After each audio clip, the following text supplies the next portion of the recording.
the emergency room because they have no other choice.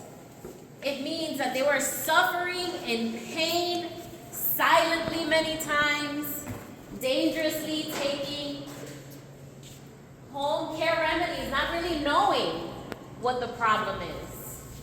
They end up in an emergency room with a bill they can't afford, and uncompensated care happens in the hospital, and our providers many times want to offer the best care, but they also have to think about how to continue to care for others in the long term.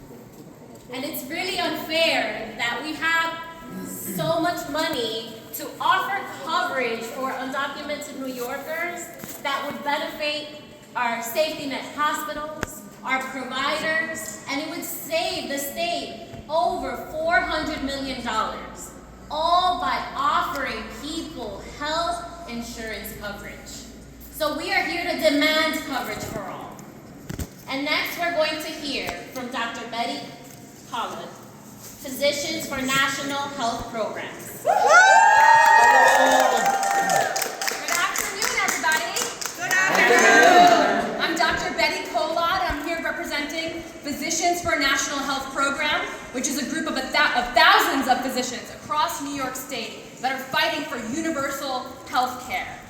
I'm a primary care physician, and I took an oath that I would do no harm. But I am forced to do harm every single day. When patients come into my clinic and I have to turn them away because they don't have health insurance. There are a lot of reasons why New Yorkers don't have health insurance. It could be that they lost their job, it could be that they were kicked off of Medicaid, or it could be because of their insurance status. Recently, I met a woman named Faye who did not have health insurance. She had come to our hospital and received the news that none of us want to hear. She was told, "You have cancer." So she came in to see us when she was scared, she was confused about the next steps, and she needed our support. She needed the support of her doctors. That's why she came to see us. But because of her immigration status, she did not have insurance. She had emergency Medicaid, and none of us could figure out, what does that cover? Can we prescribe medications? Can we even see her today? We couldn't figure it out. So we had a choice. Spend hours of uncompensated time for free trying to figure out, could we provide health care for her? Could we prescribe medications for her? Or just send her to the public hospital system and hope that they would figure it out.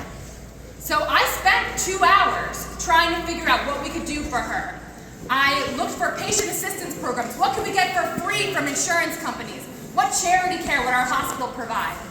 After 2 hours, we couldn't make it work. There was no way to provide health care for this mother, grandmother with cancer, who had worked so hard for so many years in New York State. We had to say, like all of our other patients who don't have health insurance, go to the public hospital system. Like my patients who've lost their jobs, who've been kicked off of Medicaid after the public health emergency ended. They all are supposed to get in line, go to the public hospital system. And that's why we have a segregated healthcare system in New York State. That's why we have thousands of preventable deaths every year in New York State. So is Faye going to end up being a statistic?